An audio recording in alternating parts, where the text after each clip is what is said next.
cotton, he understands cotton wool, but why he's making these shapes, why he's dipping it in the hot ghee, he has no idea. No? तो वो जो नए से आदमी आए थे उनको कोई आइडिया नहीं था कि ये क्यों हम घी में डाल रहे हैं और ये क्यों बना रहे हैं.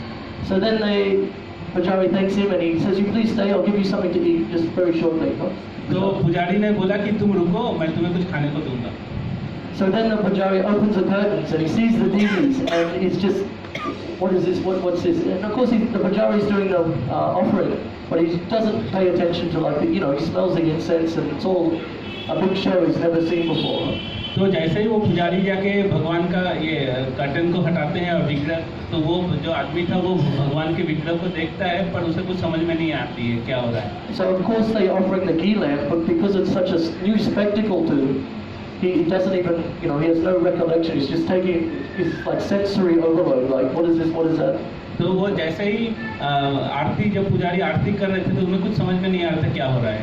So the Aarti ceremony finishes and then he says, "Oh, you come here, you take some prasad." So the Pujari brings out some prasadam and there's like cauliflower pakoras. तो वो पुजारी जब आरती कर लेते हैं भगवान की, उसके बाद कुछ प्रसाद लाके उनको देते हैं, तो वो बंदा गोभी का पकौड़ा था. So he's never seen a cauliflower pakora before. तो उन्होंने कभी बंदा गोभी का पकौड़ा भी नहीं देखा था. So he bites inside and sees this white thing inside the pakora. He's like, "Is this cotton? Is this?" It's like. तो वो पकौड़ा खाने के बाद अंदर देखते कि सफेद तरह के बंदा गोभी देख के सोचते कि वो शायद वो ही कॉटन है जो उन्होंने बनाई थी घी में डाल के. He's like, "Is this possible? Can I possibly be eating? It tastes very nice. Can it be possible to eat cotton like this?" He didn't know what to think. तो वो पुजारी से पूछ रहे थे कि क्या इतना स्वादिष्ट कॉटन को जो घी में डुबाया हुआ था उसको फ्राई करके इतना स्वादिष्ट व्यंजन बन सकता है. So in this way, when we come to the association of devotees, we have many things to learn. Sometimes. तो जब हम भक्तों के संग में आते हैं तो हमें बहुत कुछ सीखने को मिलता है. There's many funny stories I can tell you like that, but. तो ऐसे बहुत सारे घटनाएं जो मैं आपको बता सकता हूँ पर अभी समय नहीं. But it's the thing is the conclusion is that because you've taken birth in India, you've got a special opportunity if you want, तो क्योंकि हम लोग सभी भारत में जन्मे हैं तो हमारे पास एक पहले से ही अपॉर्चुनिटी रहती है, ये उपलब्ध रहता है हमारे पास. So many times you can see like little babies in India, they can like chant Hare Krishna before they can even walk. Hare Krishna like this. तो यहाँ बहुत से बच्चे को देखा जाता है कि वो चलना सीखने से पहले ही हरे कृष्ण महामंत्र बोलने लगते हैं. So many times you can ask someone, did you ever remember a time when you did not know who was Krishna or you did not know who was Jagannath? Many parts of India you can ask this question and they say, "No, I can't remember this."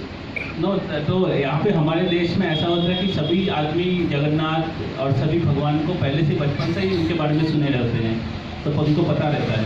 So there's three things which are very beneficial to having pure devotional service. One of them is to get Krishna consciousness, or to understand something about Krishna from a very young age, from birth. तो कृष्ण भावनामृत में आगे बढ़ने के लिए बहुत सारी तीन चीज मूल्यतः उपयोगी होती है. तो सबसे The first thing is if you get if you're born into a culture with Krishna consciousness. तो सबसे पहला होता है कि अगर हमें बचपन से ये संस्कार और संस्कृति मिले तो वो सब बहुत आसान हो जाता है. A second thing is that one can be what they call rogues, like very greedy to understand something about Krishna. You're very enthusiastic greed like this. तो दूसरा चीज है कि हमारे भगवान में के प्रति या आध्यात्मिक जीवन में आगे बढ़ने की बहुत लालसा होनी चाहिए. This one example which just came to mind is one time there was this devotee. He was living very difficult life. He was practically homeless. Some change of events happened and he was living on the streets like this. But he was very enthusiastic. तो एक बार ऐसा था कि एक भक्त बहुत ही रहते थे बहुत ही दरिद्र अवस्था में, पर वो उनके अंदर बहुत लालसा थी भगवान को पाने की. So he had one bicycle, so he'd be visiting the temple on his bicycle, and then he'd sort of take some prasad, and he was very happy. He wasn't lamenting oh I'm like this, I'm like that. He wasn't lamenting. तो वो भक्त के पास एक cycle था किसी तरह, तो वो किसी भी तरह से बहुत दूर चला के मंदिर जाता था, वहाँ प्रसाद लेता था और सेवा करता था. So one day it happened, he was visiting the temple on his bicycle, and someone stole his bicycle. तो एक बार वो मंदिर दर्शन के लिए गए थे, तो वहाँ से मंदिर उनके किसी ने साइकिल चुरा ली. And he was like, oh, Hari Bol, lost material possession, disappeared. तो वो बड़े प्रसन्न हो गए कि चलो मेरे पास जो एकमात्र चीज थी वो भी मेरे से छिन गई। तो वो बड़े खुशी होकर हरि बोल चिल्लाने लगे थे। And these devotees, they're like bulletproof. They're so enthusiastic. They have this greed for Krishna consciousness. It can't be. तो ये सारे भक्त में इतनी लालसा रहती है भगवान की तरफ कि उन्हें कुछ नहीं रोक सकता है। तो जैसी भी परिस्थिति हो वो आगे बढ़ते रहते हैं। And just to give you like another opposite story, which is same example is there, like someone who's very greedy, but just in case another example is there. तो एक और प्रभु जी हमें उदाहरण देंगे जिसमें भी और एक आदमी बहुत लालसा है पर वो कुछ दूसरे संदर्भ में। One time there was this Mataji, she was been doing seva in the temple for so many years, many years. This is in England. She's doing so many years seva, getting older and older. Mataji was doing seva. तो एक माता जी England में ऐसी थी जो बहुत सालों से भगवान की सेवा कर रही थी।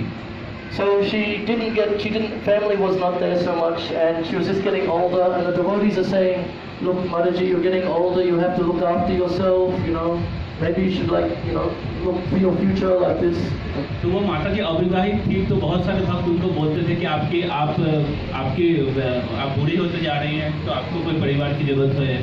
And she said, no, I just worship Krishna. I've done this so many years. Why should I stop now? This is what I want to do. तो वो माता जी यही बोलती थी कि नहीं, इतने सालों से जब मैं भगवान की सेवा करते आ रही हूँ, तो मैं कृष्ण की सेवा ही करना चाहती हूँ आगे भी।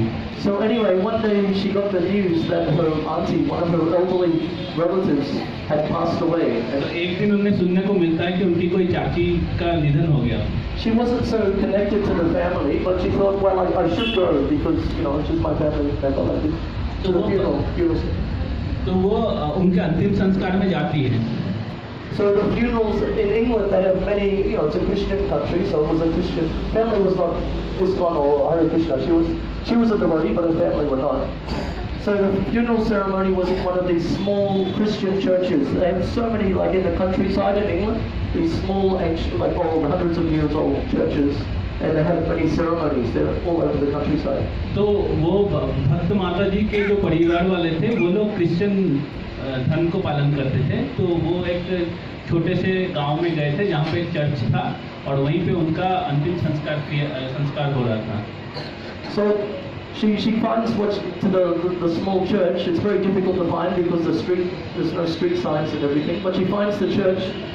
And she goes inside like a small church, and they're sitting down, and the priest is there giving some ritualistic speech about funerals and things like this. The deceased is there like this.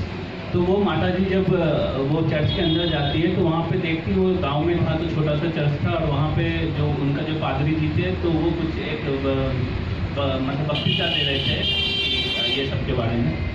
So she's sitting there for about 5 or 10 minutes, and she's listening to the pastor's giving his sermon, and looking around, she can understand that she's in the wrong place. There's a funeral ceremony going on, but it's not her aunt, it's someone else's funeral. तो वो माता जी वहाँ जाके देखती हैं कि वो उनकी चाची का अंतिम संस्कार नहीं हो रहा था, किसी और का हो रहा था। There was not many people there, and she felt very bad. She thought, if I get up and stand up and walk out, this will be very rude, because there were not many people there. Maybe like 10 people like this. तो वो माता जी ऐसे सोचने लगी कि इस बीच में अगर मैं उठ के चली जाऊँ तो ये बहुत ही खराब लगेगा लोगों को, क्योंकि वहाँ पे बस 8-10 लोग ही थे। So she sits down for the whole ceremony, and after the ceremony finishes, she gets up and goes to leave.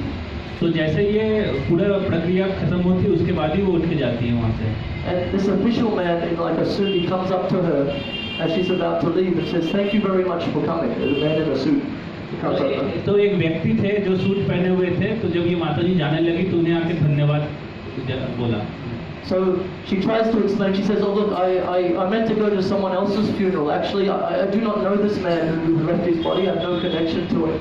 But I act by mistake. I went to this funeral, and I apologize for any inconvenience I caused." She says. तो वो माता जी बोली कि हमें क्षमा कीजिए, मैं किसी और के अंतिम संस्कार क्रिया में आने वाली थी, पर यहाँ पे किसी और का हो रहा था, तो हमें क्षमा कर दीजिए।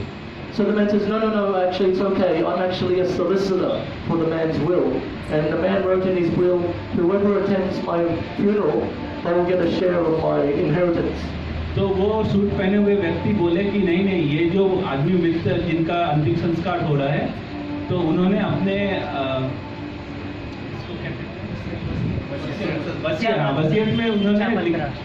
वसीयत में लिखा था कि जो भी मेरे अंतिम संस्कार में आएगा उसे मेरे संपत्ति का कुछ भाग मिलेगा। So she received 500,000 pounds.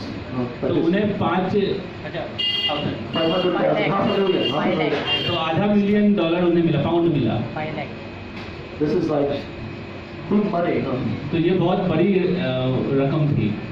So she, through this enthusiastic, she was not actually interested in protecting herself, looking after her own interests. I mean, hearing this, we might think, oh, maybe I should try going, to some other funerals. Maybe I should, like this. तो वो माता जी सोचने लगी कि मैं कुछ और अंतिम दिन, कुछ और जो मृत व्यक्ति के अंतिम संस्कार हो रही है वहाँ पे भी मुझे जाना चाहिए। Sometimes we hear that Krishna gives bhakti and mukti very easily, so we think, oh, how easily does he give it? Bhakti he gives very difficult. So. तो कृष्णा बहुत सारे भक्ति और मुक्ति बहुत आसानी से दे देते हैं, पर भक्ति आसानी से नहीं देते हैं। But the thing is that she received this money, and sometimes it's difficult if someone works hard to collect a lot of money. It's very difficult to see that interconnection with Krishna sometimes, because not what to speak about good money. Any work we do in this world, it's very difficult to see that Krishna is providing it, Krishna is protecting me, Krishna is maintaining me. It's very difficult to see it like that. तो जीवन में ऐसा होता है कि भगवान किस तरह से हमें सब कुछ प्रदान करते हैं, ये समझ पाना बहुत मुश्किल होती है। But one who has this greed, this enthusiastic greed for Krishna consciousness, whether everything gets taken away or everything gets given to them, it's the same conclusion. This is Krishna. तो जिनको भगवान के प्रति बहुत लालसा होती है, तो उनके लिए भगवान सब छीन दे या सब कुछ दे दे, उनके लिए एक ही बात है। So people can think like on this level because they're at a stage, the next stage after Bhajana Kriya, which is anartha nivritti, like their heart is purified. तो भजन क्रिया के बाद अनर्थ निवृत्ति होती है, जिसमें हमारे हृदय का शुद्धिकरण होता है। So one whose heart is purified, they can see Krishna's interest, they can see their own interest, and they can see the interest of other living entities. They can be Krishna conscious. तो जो शुद्ध हो जाते हैं वो देख पाते हैं कि भगवान का स्वार्थ किसमें है, मेरा स्वार्थ और सारे जीवों का कल्याण किसमें है। It means all dirty things in the heart are getting removed. तो उसमें होता है कि हृदय की जितनी अवांछनीय चीजें होती हैं वो सब दूर हो जाती हैं। And so that brings one to a level where one can be steady, one can be nishtha. Next stage, nishtha in Krishna. तो इसके बाद निष्ठा का स्टेज आती है जिसमें आदमी स्थिर हो जाते हैं भक्ति में। So when one is steady, when one cannot be steady unless the heart is purified. But when the heart is purified, one can be steady. One has a platform on which to be constantly engaged in Krishna service with. तो निष्ठा स्तर पे आ जाने के बाद एक व्यक्ति, एक भक्त पूरे समर्पण के साथ भक्ति कर सकता है। And then when one's heart is purified, one is steady, then one can actually taste Krishna consciousness and can taste it as sweet. और भक्ति का जो आनंद रस होता है वो अनर्थ निवृत्ति के बाद ही एक भक्त उसका आस्वादन कर सकता है। Maybe at our stage, maybe the only thing we can taste as sweet is maybe Krishna prasad. तो उससे नीचे के जो भी स्तर होता है उसमें जैसे हमारी स्थिति है जिसमें उसमें भक्त लोगों को बस प्रसाद का ही स्वाद आता है। So when everyone's very enthusiastic to take prasadam, तो उस स्तर में प्रसाद लेने के लिए लोग बहुत उत्सुक होते हैं। but there's another sweetness which one can get through the holy name. पर इसके अलावा भी बहुत सारे मधुर चीजें हैं कृष्ण भक्ति में, जैसे कि महामंत्र का जप करने से आनंद आता है। So this is a stage where one is tasting Krishna consciousness and can understand that it's very good for me, and they don't require some big philosophical, battering of the mind to bring the mind to Krishna consciousness. It's automatic. It's like if you eat like a rasagulla, you don't need someone to give you a big lecture about how a rasagulla is sweet. You eat it, you taste, you right. तो इस स्तर पे चले जाने पे हमें भक्ति की सारी चीजें बहुत स्वादिष्ट लगने लगती हैं, हमें अलग ही रस आता है, आनंद आता है, और वो आनंद किसी को बताने की जरूरत नहीं होती। जैसे हम रसगुल्ला खाते हैं तो हमें मीठा स्वाद सभी को आता है, उसी तरह भक्ति का मतलब अपने आप ही सारी चीजें बहुत ही आनंदमय लगने लगेगी। And this brings one to the next level, a shakti. तो इसके बाद तो यही चीज जब स्वाद आने लगता है तो उसके बाद वो आगे के स्तर में पहुंच जाता है जिसे आसक्ति कहते हैं। This is a point where you're so much like the sweet taste that when it is taken away, you feel distress. तो इसके बाद जो आसक्ति स्तर है उसमें होता है कि हम इतने ज़्यादा उससे एडिक्टेड हो जाते हैं कि आसक्त हो जाते हैं कि फिर अगर कोई हमसे छीन ले तो हम दुखी हो पड़ते हैं। Sometimes you can see this behavior even in Krishna conscious children, like young child, 3 years old. Sometimes you can see this behavior. तो इस तरह का आप जो स्वभाव है या तो ये बहुत समय छोटे बच्चों में भी देखा जाता है। In Australia, there's one little girl. She's maybe 3 years old, and she must have tilak. She must wear tilak all the time. तो ऐसी एक बच्ची है ऑस्ट्रेलिया में जो 3 साल की है पर हमेशा वो तिलक लगाए रहती है। It's especially if she's going out in public, like if her mother, because she's a little child, wherever the mother goes, the child is with her. So if the mother has to go to the market, she's bringing the child with her like this. Yeah? तो वो बच्ची हर जगह अपने माँ के साथ Because it's a little child, so wherever the mother goes, the child is with her, because you cannot leave the child at home by herself.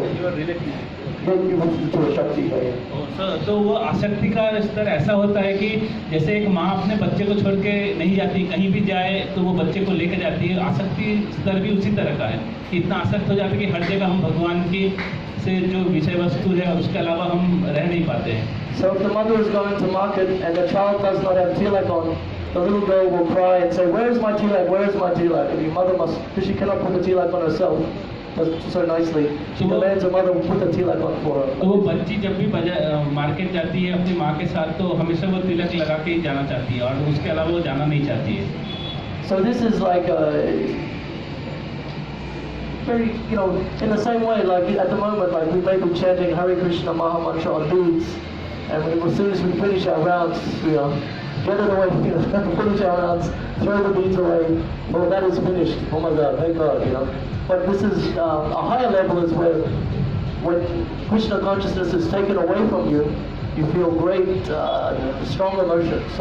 तो हमारे इस स्तर पे क्या होता है कि हम जब माला करते हैं तो बस चाहते हैं कि कब माला जल्दी से ख़त्म हो जाए और जैसे ख़त्म होते हैं हम माला को एक जगह रख देते हैं। पर जब हम निष्ठा और आसक्ति स्तर तक पहुंचते हैं तो उस समय हम इसके अलावा इसके बगैर रह नहीं पाते हैं। So these strong emotions are called bhav, this next stage. तो इसके बाद का जो स्तर है वो भाव है। ये बहुत ही स्ट्रॉन्ग आसक्ति जब आ जाती है तो उसे भाव कहते हैं। So this is where one is feeling strong emotional feelings in relation to Krishna. तो इस स्तर पे एक भक्त भगवान के प्रति बहुत स्ट्रॉन्ग भाव भगवान के प्रति वो इमोशन फील कर पाता है। Even though there is another stage, prem, after bhav, sometimes devotees in bhav they're categorized as perfect. तो इसके बाद का स्तर है प्रेम, पर बहुत सारे भाव को भी भक्त लोग इसको प्रेम जैसा ही समझ लेते हैं। The reason is because there's no they're doing spiritual life, but there's no force behind it. They're not doing spiritual life on the platform of complete rules and regulations at all. They're doing spiritual life on the platform of spontaneous attraction. तो उस स्तर में नियम कानून से परे हो जाते हैं भक्त और वो स्वतःस्फूर्त जो होती है स्पॉन्टेनियसली सारी भगवान की सेवा करते हैं। So when we wake up in the morning, we may wake up early to visit the temple or to do our spiritual life. And we may wake up early and it's very difficult to wake up like this. You have to take bath and it's, like this.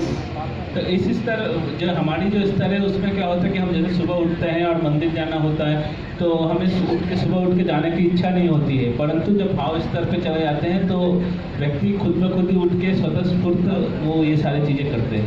But a person like on this level, they're like running to the temple, they can't wait, they jump out of bed like, so much time I've wasted by being asleep, let me go begin my Krishna consciousness like this. तो भाव स्तर पे जो होते हैं भक्त वो क्या होता है जब सुबह उठते हैं तो उन्हें ऐसा लगता है कि वो बहुत ज़्यादा सो चुके हैं और हमें तुरंत अभी मंदिर जाना चाहिए भगवान के दर्शन के लिए।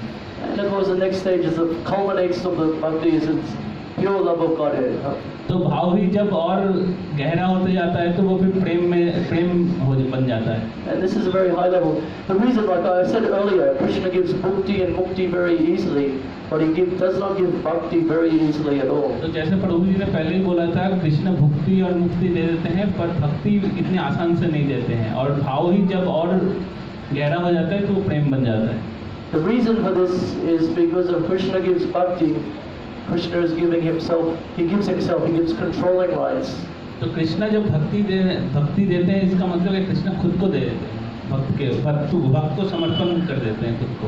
Just like Mother Yashoda, she's trying to tie Krishna to the grinding wood and mortar, but she cannot do it. And Krishna sees it because you cannot, this pastime cannot tie the ropes together, shorter. But then Krishna sees her trying to do it, and he says, "Okay, let me be controlled by Mother Yashoda like this." तो दामोदर लीला आप लोगों ने सुना होगा, जिसमें यशोदा माँ कृष्ण को रस्सी से बांधती है.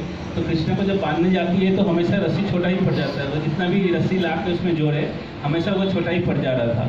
तो पर जब देखी यशोदा माँ एकदम लाचार हो गई एकदम, तो उस वक्त भगवान ने मतलब मान लिया, चलो इनका मुझे बांध ही लेने दो इनको, और तब जाके यशोदा माँ बांध पाई. So that of course is a very advanced position, no? तो ये बहुत उच्च स्तर का स्थिति है.